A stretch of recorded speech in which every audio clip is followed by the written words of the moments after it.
Hello everyone, मैं इला स्वागत करती हूँ आप सबों का एक बार फिर से हमारे इस यूट्यूब चैनल के माध्यम से। तो आप लोगों को जैसा कि बतलाया जा रहा है कुछ इम्पॉर्टेंट टॉपिक्स हिस्ट्री की हो या फिर पॉलिटिकल साइंस की, जो एग्ज़ाम के पॉइंट ऑफ व्यू से इम्पॉर्टेंट है उसे एक एक करके आप लोगों के लिए प्रोवाइड कराया जा रहा है। तो जैसा कि आप लोग बोर्ड पे देख रहे होंगे, मौर्य प्रशासन के विषय में आज हम लोग कुछ बात करेंगे।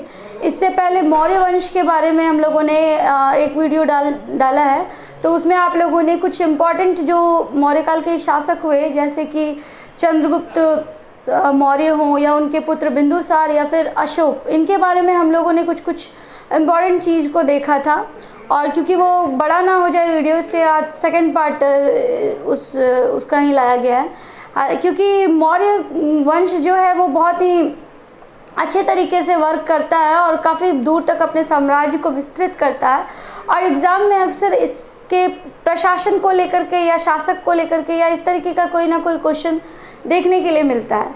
इसलिए आज जो है दूसरा वीडियो इसका लाया गया आप लोगों के लिए, और आई होप कि आप लोगों को कुछ फ़ायदा हो रहा होगा। आप लोग नोट्स भी बना रहे होंगे, और फ़ायदा यदि ऐसा लग रहा होगा कि हो रहा है तो बिल्कुल कमेंट्स में बताया कीजिएगा, और यदि कहीं पे ऐसा कुछ कमी लग रहा है तो वो भी कमेंट्स में आप लोग बताइएगा, ठीक है। तो शुरू करते हैं आज का जो हम लोगों का टॉपिक है, मौर्य प्रशासन के बारे में बात करेंगे। इससे पहले थोड़ा सा ये जानना ज़रूरी है कि मौर्य काल में क्या हुआ था कि सभी राजाओं ने अपने अपने स्तर पे काम किया था, लेकिन हम लोग जानते हैं कि अशोक के टाइम में क्या हुआ था कि कुछ ज़्यादा अच्छा से काम होने लगा था। यानी कि उसने एक वृहद पैमाने पर काम किया, और ऐसा काम किया कि मगध साम्राज्य को या फिर पूरे बिहार वाले क्षेत्र को उससे भारत से बाहर तक भी उसको फैला दिया, दक्षिण में भी काफ़ी दूर तक अपने साम्राज्य को फैला दिया। तो इसको हम लोगों ने देखा था जब विस्तार देख रहे थे इस मौर्य साम्राज्य का, तो हम लोगों ने देखा था। आज हम लोग प्रशासन के बारे में बात करेंगे, क्योंकि हम लोग जानते हैं कि कोई भी जो साम्राज्य हुआ या फिर कोई भी जगह ऐसा जहाँ पे शासन हुआ, वहाँ के प्रशासन पे वो डिपेंड किया कि वहाँ का प्रशासन कैसा था, या वहाँ की जो राजा महाराजा थे वो किस तरीके से रूल करते थे, किस तरीके से अपने सिस्टम को मतलब रेगुलेट करते थे। तो आज हम लोग जो है मौर्य प्रशासन को जानेंगे। तो सबसे पहले ये जानिए कि मौर्य प्रशासन के बारे में जो है जानकारी का स्रोत 2-3 जगह से मिलता है। सबसे पहले एक जो कि आप लोगों को बताए थे कि मेगास्थनीज आया था चंद्रगुप्त मौर्य के दरबार में, उसकी एक रचना थी इंडिका, जिसको कि बताया जा चुका है आप लोगों को। एक उसकी रचना थी इंडिका जो कि मेगास्थनीज लिखा है, ठीक है। दूसरा जो है ये है अर्थशास्त्र, जो कि कौन लिखा है, चाणक्य का है। और अशोक के कुछ शिलालेख, अभिलेख, ये सब चीज़ से जो है जानकारी मिलती है मौर्य प्रशासन के बारे में, ठीक है। तो इसमें से ज़्यादा जो प्रायोरिटी मिला है वो अर्थशास्त्र को मिला है। कौटिल्य के, चाणक्य के अर्थशास्त्र को मिला है ज़्यादा प्रायोरिटी, क्योंकि इससे जो है ज़्यादा जानकारी मिला है। कहाँ के बारे में, मौर्य शासन, मौर्य प्रशासन के बारे में ज़्यादा जानकारी मिला है, ठीक है। अब कौटिल्य के बारे में आप लोग कुछ जानते हैं क्या? चाणक्य के बारे में क्या, इनका नाम क्या था? प्रीवियस वीडियो में आप लोगों को बतलाया जा चुका है इनका जो दूसरा नाम है। इसलिए कहते हैं कि जो पहले का वीडियो है या जो प्रीवियस दिया जा चुका है उसको देखिए, ताकि इसको समझने में, जो अभी बता रहे हैं उसको समझने में आप लोगों को आसानी हो। आप लोग करते क्या हैं, जो भी वीडियो अपलोड होता है उसको खोलते हैं, थोड़ा देर देखने के बाद क्या होता है ना कि बस हो गया, एक मिनट काफ़ी है, उसके बाद आप लोग स्किप करते हैं।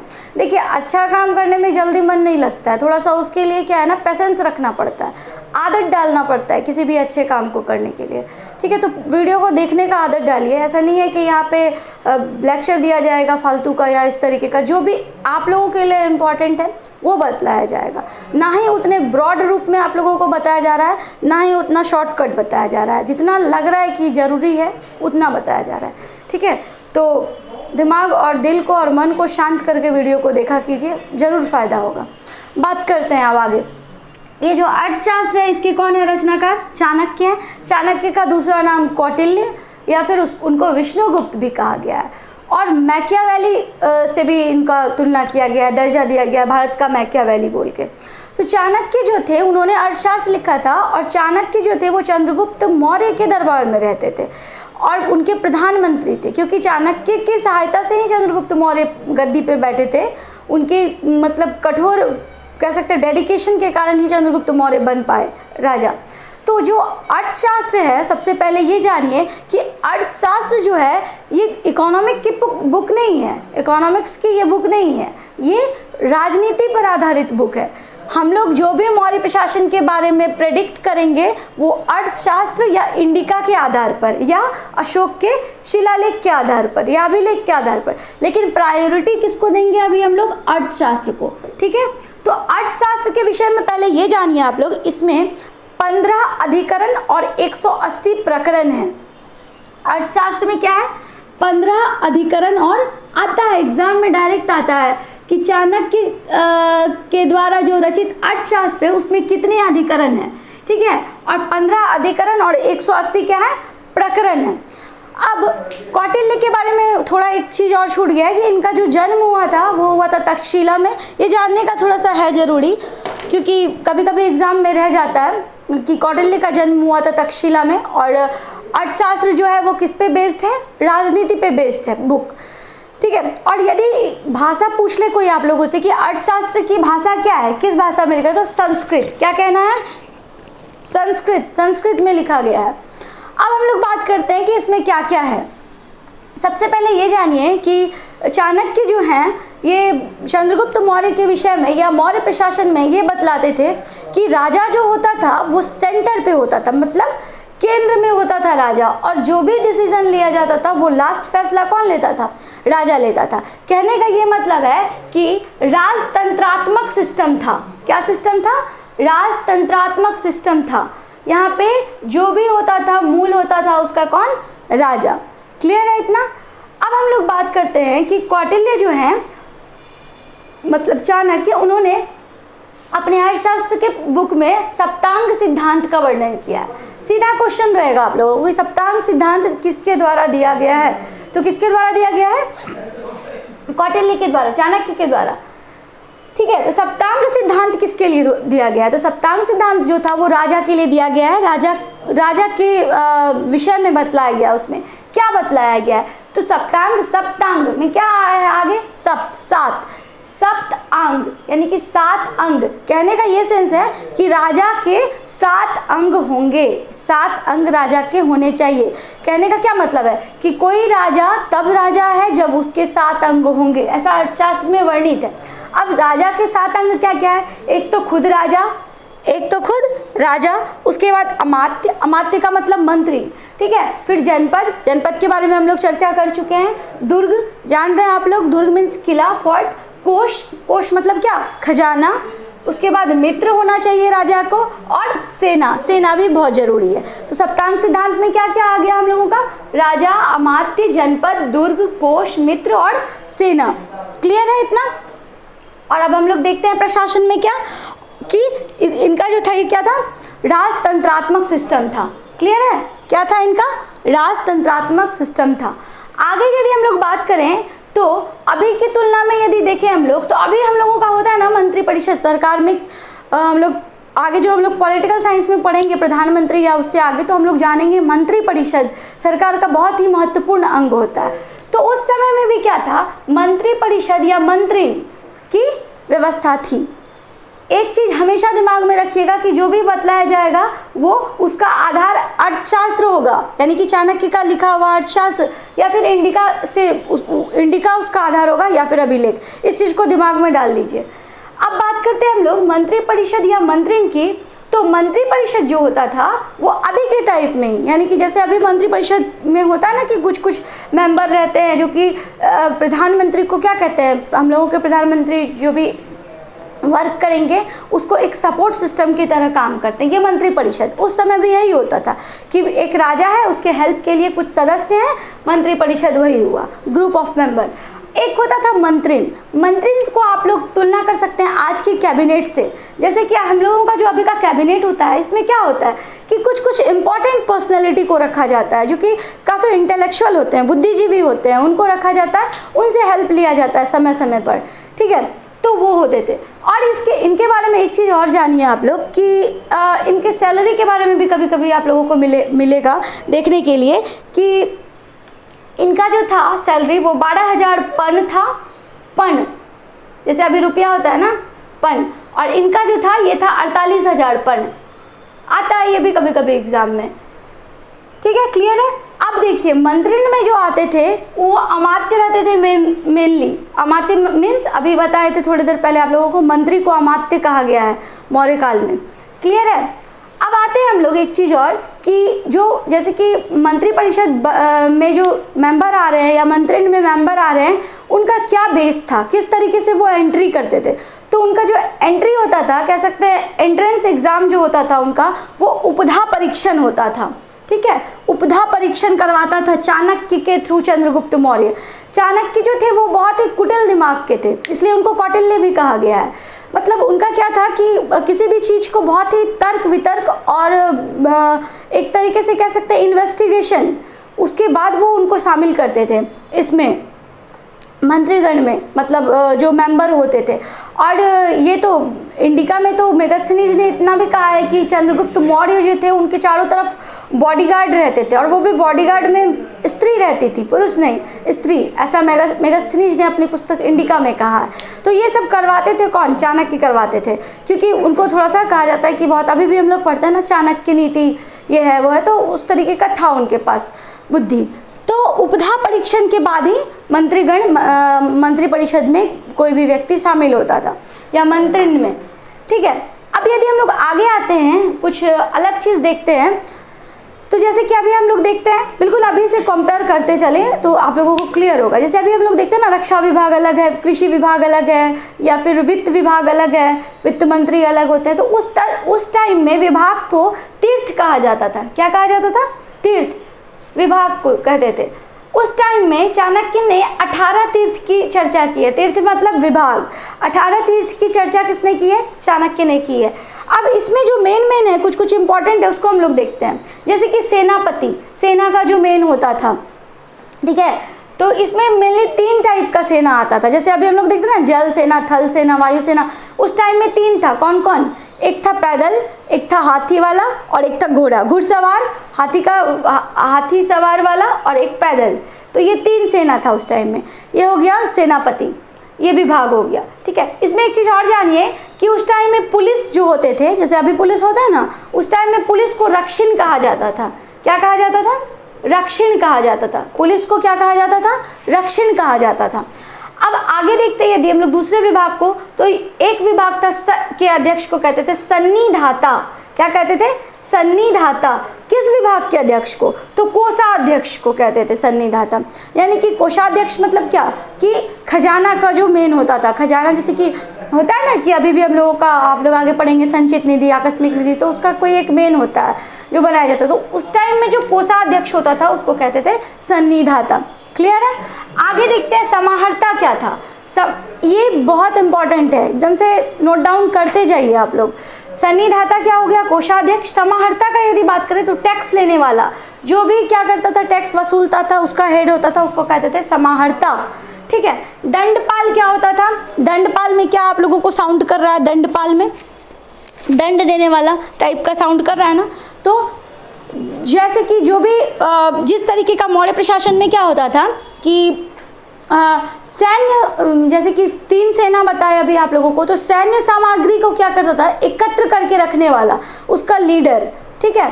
तो उसका जो लीडर था उसको कहते थे दंडपाल, ठीक है, दंडपाल।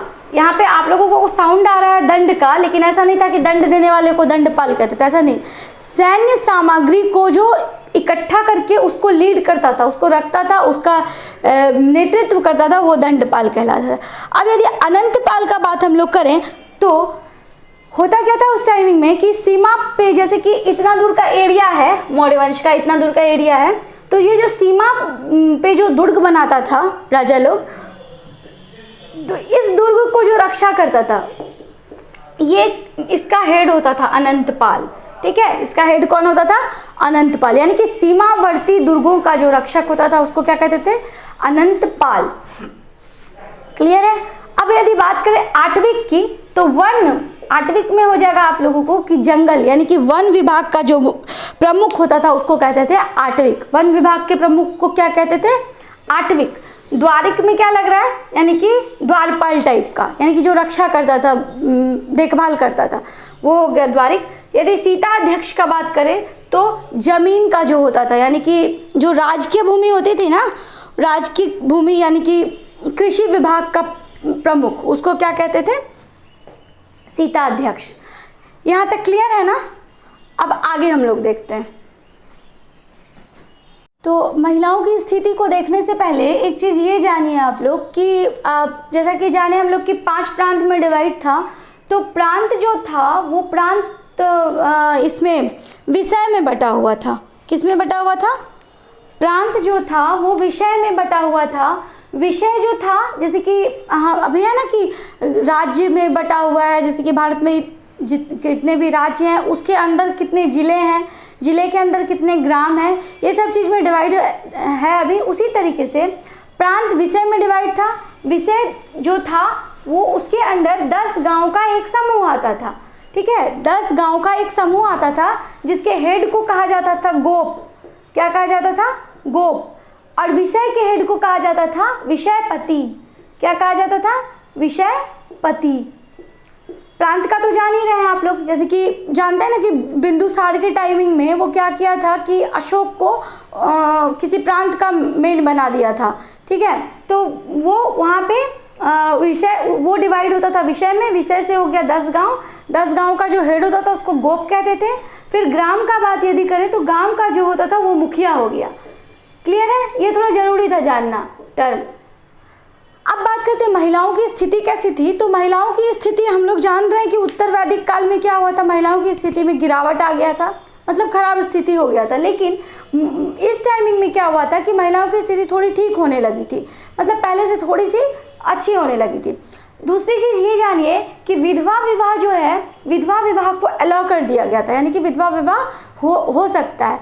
तलाक को अनुमति दे दिया गया था, यानी कि तलाक कर सकते हैं। और चाणक्य ने तो यहाँ तक कहा कि तलाक को मोक्ष से कर दिया था कंपेयर, यानी कि तलाक को क्या कर दिया था कि मोक्ष से तुलना कर दिया था।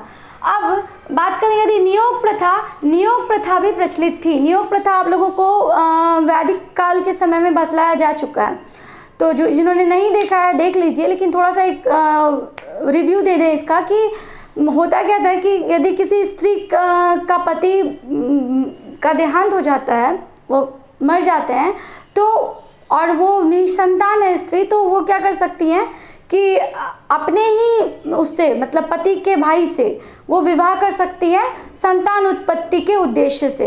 तो इसको कहा गया था नियोग प्रथा। और ये जो था नियोग प्रथा, ये इस टाइमिंग में प्रचलित था। इतना क्लियर है? अब हम लोगों ने क्या देखा था और लास्ट में कि स्त्रियों की स्थिति कैसी थी? स्त्रियों की स्थिति ठीक ठाक थी, बहुत अच्छी नहीं थी। और जो वैश्याओं का भी प्रचलन था, जैसे कि हम लोगों ने देखा कि रूपा जीवा का आ गया उनके बारे में, और वो टैक्स भी देती थी, टैक्स भी पे करती थी। अब एक चीज़ और जानिए कि जो चाणक्य थे, कौटिल्य थे, उन्होंने स्त्रियों के लिए 2 वर्ड का यूज़ किया है, 2 शब्द कहा है। पहला कहा है अनिष्कासिनी, अनिष्कासिनी। दूसरा वर्ड यूज़ किया है असूर्यपश्या, असूर्यपश्या। ये दोनों वर्ड किनके लिए? स्त्री के लिए। अनिष्कासिनी का यह अर्थ था कि जो घर से नहीं निकलेंगी, ठीक। और असूर्यपश्या का हो गया जिसने कभी भी सूर्य को नहीं देखा हो। इसका क्या मतलब था कि बैंडेशन था महिलाओं पर, बाहर नहीं जाना है, सूर्य बाहर जाएंगी तब तो सूर्य को देखेंगी। अनिष्कासिनी मतलब नहीं निकलना है घर से बाहर, और असूर्यपश्या जिसने सूर्य को कभी ना देखा हो, यानी कि स्त्रियों की स्त्रियों की स्थिति बहुत अच्छी नहीं थी। क्लियर है इतना? आगे देखिए, एक वर्ड यहाँ पे लिखे हैं पेशल रूपा। पेशल रूपा का मतलब था वो स्त्रियां जो कि शराब को परोसेंगी, उसको एक टर्मिनोलॉजी दिया गया पेशल रूपा, यानी कि शराब परोसने वाली महिलाओं को क्या कहा गया है? पेशल रूपा। क्लियर है? आगे देखिए, अब यदि बात करें कि थोड़ा सा देखते हैं कि अनाज सब जो होता था, यानी कि इनका जो भोजन का था स्थिति, जो अनाज उपजाते थे उसमें मेगास्थनीज और कौटिल्य दोनों ने कहा है कि चावल को बहुत ही सर्वश्रेष्ठ माना गया है, मतलब चावल का जो क्वालिटी था वो बहुत ही अच्छा था और ईख का क्वालिटी बहुत ही घटिया था। ये थोड़ा सा ऐसे ही मतलब मिसलेनियस टाइप आप लोगों को बता दिया, याद आ गया तो। यानी कि चावल का क्वालिटी बहुत बढ़िया होता था और ईख का क्वालिटी बहुत ही खराब होता था। यहाँ तक सही है। अब यदि हम लोग साहित्य का बात करें, साहित्य के बारे में थोड़ा सा देखें तो 7 जो है वो वृहत जो है इसका शिलालेख मिला है। 7 वृहत शिलालेख नहीं, सॉरी, स्तंभ लेख मिला है। जैसे दिल्ली टोपड़ा सुने होंगे आप लोग, लौरिया अरेराज, लौरिया नंदनगढ़, तो ये सब मिला है। ठीक है, मेनली ये जानिए कि वृहत स्तंभ लेखों की संख्या थी 7। ठीक, देखिए याद करने का बहुत चीज़ है। जैसे कि आप लोग सुने होंगे कि 84,000 स्तूप का निर्माण करवाया था अशोक, तो कोई पागल नहीं होगा ना जो कि 84,000 स्तूप को पढ़ने जाएगा। तो जो जो इम्पोर्टेंट है उसको पढ़िए, इसलिए कहते हैं कि सेट बनाइए। सेट बनाने से क्या होगा कि क्वेश्चन मिलते जाएगा आप लोगों को, और जो भी जैसे कि वृहत स्तंभ लेख के बारे में आप लोग देखेंगे कि क्या क्या है, तो जो चीज़ छूट जा रहा है वो आप लोगों को बुक से मिल जाएगा। ठीक है, आगे देखिए लघु जो शिलालेख है वो भी मिला है बहुत सारा। लघु, इसमें मेनली ये जानिए लघु स्तंभ लेख में सारनाथ का, सांची का, कौशाम्बी का, रुमेनदेही का, जिसके बारे में हम बता चुके हैं लास्ट क्लास में आप लोगों को। कहाँ से क्या मिला है? सारनाथ से राष्ट्र चिन्ह मिला है, इसके बारे में जान रहे हैं, जो कि 3-4 सिंह रहता है और नीचे कुछ पशु रहते हैं, इसके बारे में आप लोग जानते हैं अच्छे से। सांची भी बताए थे, कौशाम्बी भी बताए थे, रुमेनदेही भी बताए थे, जहाँ किसके बारे में पता चलता है? गौतम बुद्ध के जन्म के बारे में। एक और जानिए कि नेपाल से भी एक मिला है, निगाली सागर। नेपाल से मिला है निगाली सागर। ठीक है, क्योंकि वो गए थे ना लुम्बिनी, अशोक बौद्ध धर्म अपनाने के बाद वो गए थे, तो वहाँ पे जाके क्या किए थे उन्होंने, इसका निर्माण करवाया था। आगे यदि हम लोग देखें गुहा लेख, तो गुहा लेख क्या होता था ना कि पहाड़ों को काट कर गुफा टाइप का संरचना बनाया जाता था बौद्ध भिक्षुओं को निवास करने के लिए या किसी अन्य उद्देश्य से। तो ये जो है बराबर की पहाड़ी, गया के साइड है, ये बराबर की पहाड़ी को काट कर जो गुफा बनवाया गया था उसको अशोक ने आजीवक संप्रदाय को दान दे दिया था। आजीवक संप्रदाय जो कि उनके पिता द्वारा अपनाया गया था संप्रदाय, तो बराबर की पहाड़ी को काट करके गुफा बनवाया गया था, वो आजीवकों को दान दिया गया था। इसमें बहुत सारा गुफा का नाम है, जैसे कर्ण चौपड़ की गुफा या सुदामा की गुफा, विश्व झोपड़ी, लोम ऋषि, इस टाइप का 4 गुफा है जिसको कि वो दान दिया था आजीवक को। नेक्स्ट यदि बात करें नागार्जुन की पहाड़ी, तो ये जो अशोक थे उसका पौत्र था दशरथ, पोता अशोक का पौत्र था दशरथ, उसने भी क्या किया था, ये नागार्जुन की पहाड़ी को कटवाकर गुफा बनवाया था। क्लियर, आता है कभी कभी एग्जाम में, नागार्जुन की पहाड़ी को काट कर किसने गुफा निर्माण कराया था और दान में दिया था, तो अशोक का पौत्र दशरथ। क्लियर है। अब एक बहुत इंपॉर्टेंट चीज़ है, आता है एग्जाम में कि मौर्य काल में जो राजप्रसाद का निर्माण हुआ था वो किसके द्वारा, तो राजप्रसाद यहाँ महल के बारे में कहा गया है और इसको देवताओं के तुल्य, मतलब देवताओं के रहने का निवास तक क्या डाला है, इतना खूबसूरत था ये। इसकी खासियत ये थी ना कि ये 84 स्तंभों वाला महल था, 80 स्तंभों वाला ये महल था। ये जो राजप्रसाद था ये पाटलिपुत्रा में स्थित था, 80 स्तंभ वाला था। इसका खासियत ये था, ये 2-3 साल पहले बीपीएससी के एग्ज़ाम में आया था कि इसका खासियत ये था कि इसका जो फर्श था और ऊपर का था वो लकड़ी का बना हुआ था और साइड से बना था वो पत्थर का, यानी कि पत्थर का प्रथम प्रयोग भी हुआ है इसी काल में। ठीक, और बनवाया कौन है, चंद्रगुप्त मौर्य। और किस चीज़ से बना है, लकड़ी से, फर्श और ऊपर का छत। क्लियर है इतना।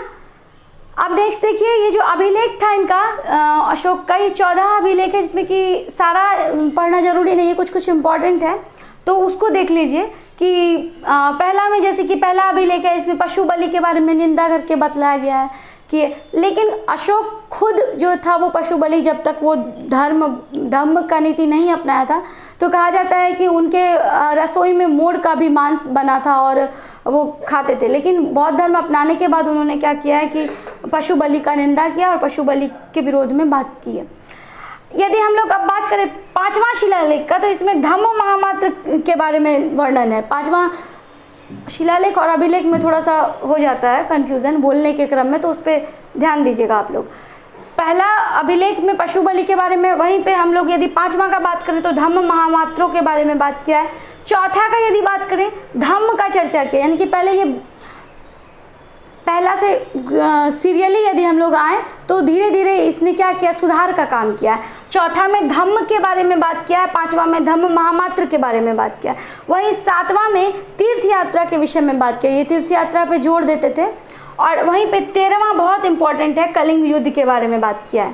ठीक, इसमें इंपॉर्टेंट चीज़ ये आता है ना कि इस अभिलेख को पढ़ने वाला पहला कौन था, तो 1837 में पढ़ा है पहला आदमी जेम्स प्रिंसेप। इस अभिलेख को पढ़ने वाला जो है पहला आदमी वो कौन है, जेम्स प्रिंसेप। कब पढ़ा है, तो 1837 में। अब यदि बात करें अशोक के अभिलेख की तो ये 2-3 भाषा 4 भाषा में मतलब ये आइडेंटिफाई हुआ है, जिसमें कि सबसे अधिक जो मिला है वो ब्राह्मी लिपि में मिला है, खरोष्ठी में भी मिला है, ठीक है, ग्रीक में भी मिला है और अरामाइक में भी मिला है।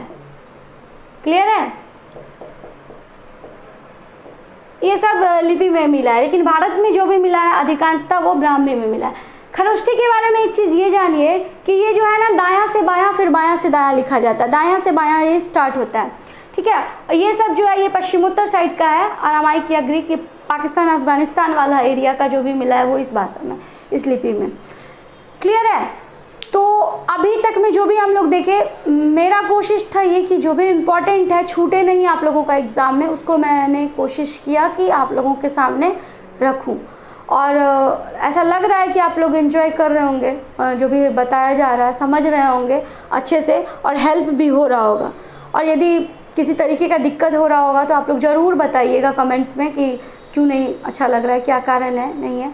और बिल्कुल बहुत से बहुत शेयर कीजिए, क्योंकि बहुत ऐसे लोग हैं जिनको कि जो एफर्ट नहीं कर पाते हैं, बुक्स नहीं खरीद पाते हैं या इस तरीके का, क्योंकि आज के रेट में क्या हो गया है ना कि सब कुछ पैसों पर ही है। और थोड़ा सा होता है स्टूडेंट लाइफ में कि नहीं पढ़ पाते हैं गांव में रहने वाले या इस तरीके, तो शेयर कीजिएगा तभी पहुंचेगा, ठीक है। बिल्कुल शेयर कीजिए, इतना ही कर सकते हैं आप लोग। और लाइक कीजिए, कमेंट्स कीजिए, बताइए। चैनल सब्सक्राइब नहीं किए हैं तो सब्सक्राइब कीजिए और खूब मन लगा के पढ़िए। Thank you, have a nice day.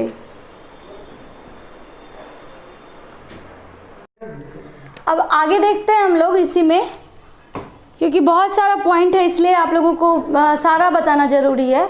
और बोर्ड पे लिखवाने का ये मकसद है कि आप लोगों को पॉइंट्स जो है वो आप लोग नोट्स तैयार कर पाएँ, ठीक है। तो यदि हम लोग आगे देखें तो न्याय विभाग का यदि बात करें, देखिए न्याय जो होता है, न्याय विभाग का मजबूत होना एक अच्छे प्रशासन का निशानी होता है।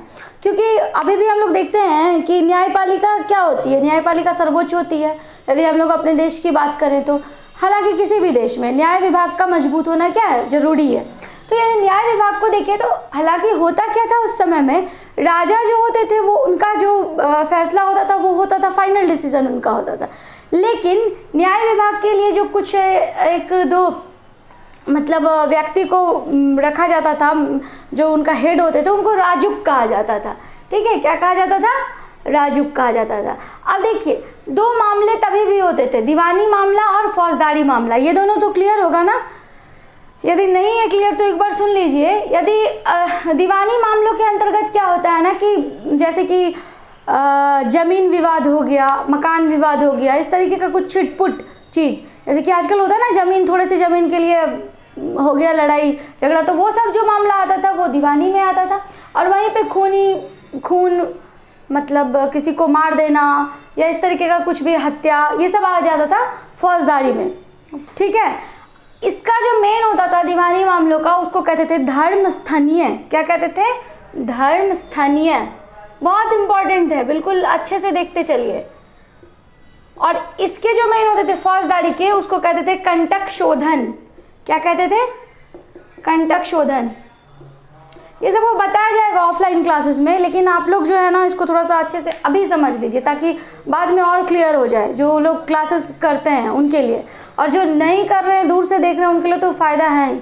और जो हालांकि होता क्या है ना कि जो पढ़ने वाले हैं उसी को फ़ायदा करेगा, जो नहीं पढ़ने वाले हैं उनके लिए बहुत सारा बहाना है, बहुत उनको बहुत सारा नुक्स मिलेगा। हालांकि कोई भी चीज़ परफेक्ट नहीं है, कमी होगा, तो उसके लिए तो बता ही दिए हैं कि कमेंट में बताइए, लेकिन जहाँ तक मेरा कोशिश है वो आप लोगों को सही चीज़ देने का कोशिश किया जा रहा है। ठीक है, आगे देखिए, अब यहाँ तक हो गया क्लियर। आगे क्या होता था उस टाइमिंग में कि सैन्य जो छावनी होती थी, कुछ कुछ टर्म्स हैं जो कि एग्जाम में डायरेक्ट रहते हैं, उसको देखना जरूरी है। सैनिक जो छावनी होती थी उसको कहा जाता था गुल्म। क्या कहा जाता था? गुल्म। क्लियर है। अब देखिए नेक्स्ट पॉइंट देखिए कि युद्ध जो होती थी ना उस समय में 3 टाइप का युद्ध होता था, प्रकाश युद्ध, कूट युद्ध और तृष्ण युद्ध। प्रकाश युद्ध, कूट युद्ध और तृष्ण युद्ध। प्रकाश युद्ध जो होता था ना ये प्रत्यक्ष होता था, सामने सामने। जैसे कि मान लीजिए कि हम एक राजा हैं, सामने वाला कोई राजा है, तो हम गए, उधर से वो राजा आया, लड़ाई हुआ, जो जीता जीता गया। ठीक, ये हो गया सामने प्रत्यक्ष युद्ध। कूट युद्ध का यदि बात करें तो ये कूटनीतिक तरीके से होता था, यानी कि थोड़ा सा हाइड करके, अपने राष्ट्र को दबा के या कुछ ऐसा तरीका करके कि पता नहीं चले सामने वाले को। ठीक है, और ये जो तृष्ण युद्ध होता था ना ये विष वाला युद्ध होता था, विष दे करके। ठीक, क्लियर है इतना। आगे देखिए, अब नेक्स्ट क्या है हम लोगों का? नेक्स्ट है गुप्तचर प्रणाली। एक एक सिस्टम के बारे में देखेंगे क्योंकि इसका कहा जाता है कि बहुत ही तगड़ा एडमिनिस्ट्रेशन था मौर्य वंश का। मतलब प्राचीन भारत में सबसे पहला एडमिनिस्ट्रेशन ऐसा था जो कि बहुत ही अच्छा एक अपना छवि दिखाया है पूरे भारत में, विश्व में भी। तो गुप्तचर सिस्टम का यदि बात करें तो गुप्तचर सिस्टम में सबसे पहला इंपॉर्टेंट चीज़ ये जानिए कि जो गुप्तचर होते थे उस टाइम में उसको कहते थे गूढ़ पुरुष। क्या कहते थे? गूढ़ पुरुष। ये कौन बोला है? कौटिल्य बोला है ये चीज़, क्योंकि अर्थशास्त्र पर डिपेंड है सब कुछ, उसी के आधार पर हम लोग देख रहे हैं। अब देखिए नेक्स्ट चीज जो था उस टाइम में जो गुप्तचर होते थे वो महिलाएं भी होती थी और पुरुष भी होती थी। महिलाएं भी होती थी और पुरुष भी होती थी। स्पेशली महिलाओं में गणिकाओं को भी कहा जाता था कि वो गुप्तचर सिस्टम में इन्वॉल्व हो सकती है। गणिकाएं उस समय की वैश्याओं को कहते थे। गणिकाएं क्या कहते थे उस समय की? वैश्याओं को कहते थे। हालांकि उसके लिए एक और टर्म दिया गया है, नाम दिया गया है, उसका वो नाम है रूपा जीवा। ये भी एक पॉइंट है। जैसे आप लोग लिख सकते हैं कि जो वैश्याएं होती थी उस समय मौर्य काल में, उस वैश्याओं को रूपा जीवा कहा जाता था। ठीक है, इसके लिए क्या किया था ना कि उस टाइम का एडमिनिस्ट्रेशन के शहर के दक्षिण में इनको रहने के लिए अलाउ किया गया था। मतलब इनका जो एरिया था वो था शहर के दक्षिण भाग में। तो यहाँ हम लोग क्या देखें कि गुप्तचर व्यवस्था में महिलाएं और पुरुष दोनों रहती थी और महिलाओं में गणिकाओं को भी इन्वॉल्व होने का मौका मिला था। क्लियर है। अब देखिए ये जो गुप्तचर व्यवस्था था इसमें 2 तरीके का होता था। इसमें 2 तरीके के गुप्तचर होते थे। एक वो जो कि एक ही जगह पे है, ठीक है, जैसे कि वो एक ही जगह पे रह रहे हैं, वहीं से पता कर रहे हैं। दूसरे गुप्तचर वैसे होते थे जो कि एक जगह से दूसरे जगह जा रहे हैं और वहाँ का पता कर रहे हैं सब कुछ को, क्या हो रहा है नहीं हो रहा है। तो जो एक जगह पे बैठे रहते थे वो संस्था कहलाते थे और जो घूम घूम के काम करते थे वो संचार कहलाते थे। दोनों ही टर्म इंपॉर्टेंट है। गुप्तचर में 2 टाइप के गुप्तचर होते थे। एक वो जो कि एक ही जगह पे रह के काम करते थे, दूसरे वो जो कि घूम घूम के करते थे। ठीक है, जो एक जगह पे रह के करते थे वो संस्था और जो घूम घूम के करते थे वो संचार। क्लियर है। अब यदि टैक्सेशन सिस्टम की बात करें तो मेगास्थनीज ने 1/4 बताया था यहाँ के राजस्व को, और वहीं चाणक्य ने, कौटिल्य ने अर्थशास्त्र में 1/6 बतलाया है। बस इसको एकदम से याद कर लीजिए, टू द पॉइंट। 1/4 मेगास्थनीज द्वारा, 1/6 चाणक्य के द्वारा। ठीक है, आगे देखते हैं। अब हम लोग, इतना क्लियर है ना? आगे देखते हैं, समाज की बात करते हैं कि उस टाइम में समाज कैसा था, कैसे लोग रहते थे, किस तरीके से रहते थे, क्या करते थे, ऐसे ही जाति था या कि कुछ मतलब कुछ अलग चीज़ था। तो इसको देखते हैं। सबसे पहले ये जानिए कि ये जो था समाज जो था, मतलब मौर्य काल में 5 प्रांत था मेनली। ठीक है, जैसे कि 5 प्रांत में डिवाइड था ये मौर्य वंश, मौर्य काल। ठीक है, तो 5 जो प्रांत था वो 5 प्रांत एग्जाम में आ जाता है कभी कभी मिलान करने के लिए कि किसकी राजधानी कहाँ थी। तो गौर से देखिए, पहला था उत्तरापथ। पहला कौन था? उत्तरापथ। इसकी जो राजधानी थी वो थी तक्षशिला। तक्षशिला में किसका जन्म हुआ था? अभी थोड़ी देर पहले बताए थे आप लोगों को। जो मन में बोल रहे हैं उसके लिए वेरी गुड, और जो नहीं बोल रहे हैं ध्यान से सुनिए। तक्षशिला में चाणक्य का जन्म हुआ था। नेक्स्ट जो है दक्षिणापथ, दूसरा प्रांत। दक्षिणापथ की राजधानी स्वर्णगिरी। दक्षिणापथ की राजधानी स्वर्णगिरी। क्लियर है। नेक्स्ट पूर्वी भाग जो था, प्रासी भी जिसको कहा गया है, इसकी राजधानी थी पाटलिपुत्र, जो कि राजधानी हुआ करती थी उस समय। नेक्स्ट जो चौथा प्रांत था अवंती, इसकी राजधानी थी उज्जैनी। क्या थी? उज्जैनी।